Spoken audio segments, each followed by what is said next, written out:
Seenaan tun sin dawriin dhaggeeffadhu. Biyya fagoo takka keessatti namticha tokkoo fi jaartii isaatiitu jiraachaa ture. Namticha kunilleen dalagataa ture. Dalagaan isaatis maallaqa hedduu galchiisiif ture. Garuu namticha kun maallaqa guddaa harkatus jaartii isaa biratti akka nama waan takka illee hin daleene tahuu ture. Namtichi kun guyyaa guutuu dalagaa ooleeti yeroo aduun dhiite kara mana isaa gala. Yeroo kara manaa galuus nyaatuma xiqqishoo takka biteeti kara manaa deema. Akkasiin nyaata san isaa fi jaartiin isaa hojii nyaatan. Manni isaan keessa jiraachuu turan san mana jaartii isaa ture. Jaartiin isaatis mana kana haadha abbaa isiitirraa dhalte. Namtichi kun jaartii isaa tana eega fuudherraa eegaliisi akkanumatti jiraachisutti jira. Jaartiin isaa tun nama rabbiin beekumsaa fi imaana kenneef turte. Jaarsi isii nyaata xiqqishoo fiduus isiin nama rabbii isii galateeffattu turte. Hogguu jaarsa isii kanaaf du'aa godhuu turte. Akka rabbiin guyyaa takkarraa jijjiiree dalagaa bareedduu akka argatuuf. Isaan lamaan hogguu yeroo hiraata nyaatan akkana jedhu ture jaarsi. Gidaaratti hirkatee yaa rabbii arjaa nutti arjoomi akkaan bakkaan gahee guutuuf.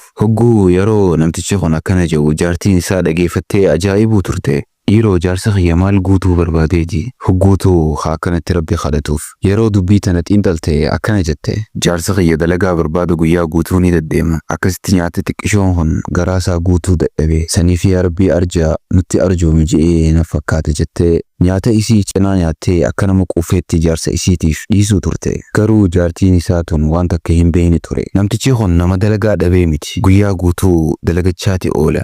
Akkasumatti illee dalagaan isaa maallaqa guddaa isaaf galchite. Waan lubbuun isaa barbaadde guyyaa guutuu nyaatee dhuguu ture. Yeroon halkanii yeroo geesse nyaata xiqqishaa harkatti qabatee mana seenuu ture akka nama humaa waan takka illee hin arkine. Namtichi kun jaartii isaatti akkanatti bololuu ture. Guyyaa takka illee eega isii fuudhee booda huccuu takka illee hin binneef. Akkasumatti illee waan takka illee hin gooneef jaartii isaatiif. Useetuma guyyaa guutuu ishii dalagatee ishii nyaatee dhugee jaartii isaatiif nama dantaa dhabe ta'e. Guyyaa takka jaartii isii doyna kun dhukkubsatee mana ciisuu eegale. Sani jaarsa kun seenaa tana guutuu isii YouTube irratti argachuu ni dandeessan. Akkasumatti illee seenaan babbareeduun akkana akka isin hin dabarreef peejii TikTokaa kiyya kana follow godha.